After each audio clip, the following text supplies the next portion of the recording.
దేవుని అగ్ని కుమార్తెను నేను యుద్ధంలో కాలు మోపితే శత్రువులు తోక ముడుస్తారు. నా వీర దర్జన వింటే వారిపై ప్రాణాలు పైనే పోతాయి.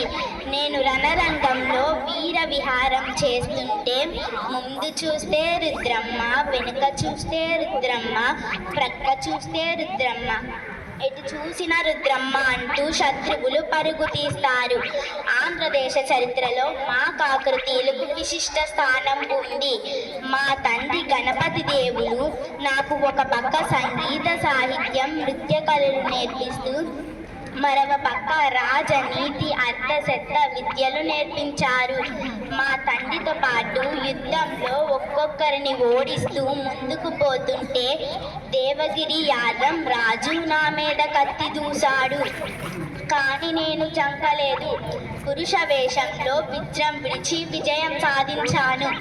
ఆంధ్రదేశ చరిత్రలో నా పరిపాలన కాలాన్ని ఒక స్వర్ణయుగంగా భావించాను. గ్రామీణ ప్రాంతాల పట్ల, రైతుల పట్ల, స్త్రీల పట్ల ప్రత్యేక శ్రద్ధతో అభివృద్ధి పనులు నిర్వహించాను.